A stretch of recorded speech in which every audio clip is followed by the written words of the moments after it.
అచ్యుతాపురంలో తిష్ట వేశారు. ఏకంగా అమెరికన్లనే టార్గెట్ చేశారు. ఫోన్లు చేస్తారు, తీయటి మాటలు చెప్తారు, మెల్లగా ట్రాప్లోకి దించుతారు. తాము చెప్పే విషయాన్ని నమ్మితే చాలు అందరి కాడికి దోచుకుంటారు. ఒకటి కాదు రెండు కాదు, నెలకు 20 కోట్లు దోపిడీ చేస్తున్నారు. అవును, అమెరికన్లను టార్గెట్ చేసిన సైబర్ డెన్ గుట్టు రట్టు చేశారు అనకాపల్లి జిల్లా పోలీసులు. అనకాపల్లి జిల్లాలో తిష్టవేసి అమెరికన్లను టార్గెట్ చేసిందో సైబర్ ముఠా. ఒక అమెరికన్లనే కాదు, వివిధ దేశాల ప్రజలను లక్ష్యంగా చేసుకుని సైబర్ నేరాలకు పాల్పడుతున్న ముఠా గుట్టును రట్టు చేశారు అనకాపల్లి జిల్లా పోలీసులు. అచ్యుతాపురం కేంద్రంగా అక్రమ సైబర్ కాల్ సెంటర్ నిర్వహిస్తూ ఒకటి కాదు రెండు కాదు, ఏకంగా నెలకు 20 కోట్ల రూపాయల వరకు గుట్టుగా మోసాలకు పాల్పడుతోంది ముఠా. ఈశాన్య ఉత్తరాది రాష్ట్రాలకు చెందిన యువతీ యువకులను రిక్రూట్ చేసుకుని సైబర్ కాల్ సెంటర్ ను నిర్వహిస్తున్నారు. మొత్తం 33 మందిని అరెస్టు చేశారు. వీరి నుంచి 3 లక్షల నగదు, 32 హార్డ్ డిస్కులు, 32 మొబైల్ ఫోన్లను స్వాధీనం చేసుకున్నారు. అరెస్ట్ అయిన వారిలో ప్రధానంగా ముంబై, రాజస్థాన్ కు చెందిన 2 ప్రధాన మేనేజర్లు పునీత్ గోస్వామి, అవిహంత్ దాగా ఉన్నారు. కేసులో ప్రధాన ముద్దాయిని పట్టుకునేందుకు పోలీసులు మరింత లోతుగా విచారణ చేపట్టారు. దర్యాప్తు జరిగే కొద్దీ మరిన్ని అరెస్టులు జరిగే అవకాశం ఉంది. Anakapalli district police team Pawan residency in Anakapalli district raid చేయడం జరిగింది. In that raid we got a total of 33 persons were arrested. ఇందులో 2 మెయిన్ మేనేజర్స్ ని కూడా, ఫ్లోర్ మేనేజర్స్ ని కూడా అరెస్ట్ చేయడం జరిగింది. 1 person is from Mumbai in Maharashtra and second person is from Rajasthan. వాళ్ళ కన్ఫెషన్ మీద మనకి మొత్తం మోడస్ ఆపరెండి బయటకి వచ్చింది. In this they have a very systematic and organized hierarchical structure. Cyber den గురించి ఈ నెల 20న అనకాపల్లి జిల్లా ఎస్పీ తుహిన్ సిన్హాకు ఒక గుర్తు తెలియని వ్యక్తి ఫోన్ చేసి సమాచారం ఇచ్చాడు. దీంతో పరవాడ డీఎస్పీ వి విష్ణు స్వరూప్ ఆధ్వర్యంలో రైడింగ్ నిర్వహించారు. అచ్యుతాపురంలో ఉన్న పవన్ రెసిడెన్సీతో పాటు మరో 2 రెసిడెన్సీలపై స్థానిక రెవెన్యూ అధికారుల సహాయంతో పోలీసులు రైడింగ్ నిర్వహించారు. పవన్ రెసిడెన్సీలో 44 ఫ్లాట్లను అద్దెకు తీసుకుని సైబర్ ఫేక్ కాల్ సెంటర్ను నిర్వహిస్తున్నారు. మిగతా 2 రెసిడెన్సీలను నివాసానికి ఉపయోగించుకుంటున్నారు. సైబర్ కాల్ సెంటర్లో 200 నుంచి 250 మంది వరకు షిఫ్టుల వారీగా విధులు నిర్వహిస్తున్నారు. వీరికి అమెరికన్లతో ఇంగ్లీష్లో ఎలా మాట్లాడాలో శిక్షణ ఇస్తారు. ముందుగా వీరు అమెరికన్ పౌరులకు ఈ కామర్స్ సంస్థ నుంచి మాట్లాడుతున్నట్టు ఫోన్ చేస్తారు.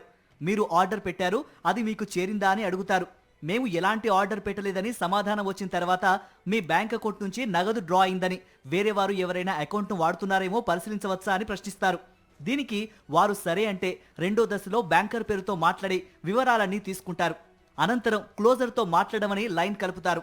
మీ బ్యాంక్ అకౌంట్ను వేరే వారు వాడుతున్నారని, నగదు జాగ్రత్తగా ఉంచుకోండి అంటూ హెచ్చరిస్తున్నట్లు మాట్లాడి నగదుకు సెక్యూరిటీ పేరుతో కూపన్లు ఇస్తామని చెప్పి వారిని నమ్మించి సైబర్ మోసాలకు పాల్పడుతున్నట్లు పోలీసులు గుర్తించారు.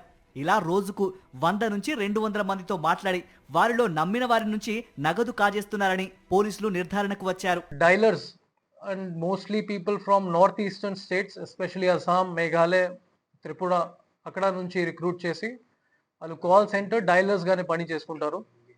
There main job is to call unsuspecting US citizens impersonating as Amazon fraud department. వాళ్ళు ఫస్ట్ కాల్ చేసి అది చెప్తారు that some unauthorised transaction has taken place from your Amazon account. $1,400, $1,500 కి అన్ఆథరైజ్డ్ ట్రాన్సాక్షన్ చేయడం జరిగింది, whether you have done it or not. దాని మీద కొంతమంది unsuspecting US customers further details కూడా రైవల్ చేస్తారు. Some fraudulent transactions and activity has taken place. దానికి సంబంధించి మీరు ఇమీడియట్లీ యాక్షన్ తీసుకోవాలి, లేకపోతే మీ మీద కూడా కేసు రిజిస్టర్ అవ్వచ్చు, లేకపోతే ఇది అన్ని అమౌంట్ పోతుంది. దానికి సంబంధించి వాళ్ళు ఇంకా భయం పడతారు. Because of that, they will give some sensitive information like social security number, bank details, bank account, name, amount in their bank accounts, అన్ని ఇన్ఫర్మేషన్ వాళ్ళు తీసుకుంటారు. సైబర్ కాల్ సెంటర్ నిర్వహించే అపార్ట్మెంట్ కు 18 లక్షల అద్దె చెల్లిస్తున్నారు. గత 2 ఏళ్ల నుంచి సైబర్ కార్యకలాపాలు నిర్వహిస్తున్నట్లు పోలీసులు నిర్ధారించారు. సైబర్ కాల్ సెంటర్లో నేరాలకు పాల్పడే వారికి వారి పనిని బట్టి 20,000 నుంచి 75,000 వరకు జీతాలు ఇస్తున్నారు నిర్వాహకులు. అసోం, నాగాలాండ్, మేఘాలయ, గుజరాత్ రాష్ట్రాల నుంచి ఉద్యోగులను నియమించి మోసపూరిత పద్ధతులను నేర్పించి అచ్యుతాపురం కేంద్రంగా సైబర్ నేరాలను చేయిస్తున్నారు. కాల్ సెంటర్లో పనిచేస్తున్న చాలా మంది ఇటీవల కాలంలోనే ఇక్కడికి చేరినట్లు విచారణలో వెల్లడైంది. ఈ కంప్యూటర్ సిస్టమ్స్ లో ప్రిలిమినరీ ఇన్వెస్టిగేషన్ లో 30 కంప్యూటర్ సిస్టమ్ సంబంధించి డేటా కూడా రిట్రీవ్ చేయడం జరిగింది. మొబైల్ ఫోన్స్ కూడా అన్ని చోట్ల మనం సీజ్ చేయడం జరిగింది. అట్ ద సేమ్ టైం చాలామంది రీసెంట్గానే జాయిన్ అయ్యారు. లాస్ట్ 1 వీక్, లాస్ట్ 2 డేస్ వాళ్ళే కూడా victims. They have come from northeastern states. They were told that they will be given a job. ఒక లెజిట్ ఆర్ లీగల్ కాల్ సెంటర్లోనే పని చేయడానికి తీసుకుని వచ్చారు. But once they came here, they came to know that it is an illegal establishment. దానికి సంబంధించి వాళ్ళు మనకి information ఇచ్చారు. విక్టిమ్స్ కింద మనకి కూడా హెల్ప్ చేశారు. They have been cited as witnesses in our case. Further investigation is going on. దేశ పరువును తీసేలా అమెరికా వాసులను లక్ష్యంగా చేసుకుని చేస్తున్న సైబర్ మోసాన్ని ఛేదించిన పోలీసులు దీనిపై మరింత లోతుగా విచారణ చేపట్టారు. కూపన్లు ఇచ్చాక అనంతరం జరిగే పరిణామాలు, దీని వెనక ఎవరున్నారన్న దానిపై జాతీయ అంతర్జాతీయ స్థాయిలో జరుగుతున్న సైబర్ నేరంపై సమగ్ర విచారణ చేపడుతున్నట్లు ఎస్పీ వెల్లడించారు. దీనికోసం కేంద్ర ప్రభుత్వ నిఘా విభాగం, రాష్ట్ర ప్రభుత్వ సిఐడి, సైబర్ సాంకేతిక నిపుణుల సహకారం తీసుకుంటున్నామన్నారు. దీనికి సంబంధించి మనకి CID, cyber wing, government of Andhra Pradesh నుంచి కూడా మనకి హెల్ప్ వస్తుంది. I would like to thank honourable DG sir for providing this immediate assistance to us. At the same time central government నుంచి కూడా I4C మనకి అసిస్టెన్స్ ప్రొవైడ్ చేయడానికి రెడీ ఉన్నారు. They are also assisting us in cracking this cyber crime. Since it affects the image of India abroad, that the people from India, they are targeting US citizens. That is why this is a very important cyber crime which has been unearthed in Anakapalli district.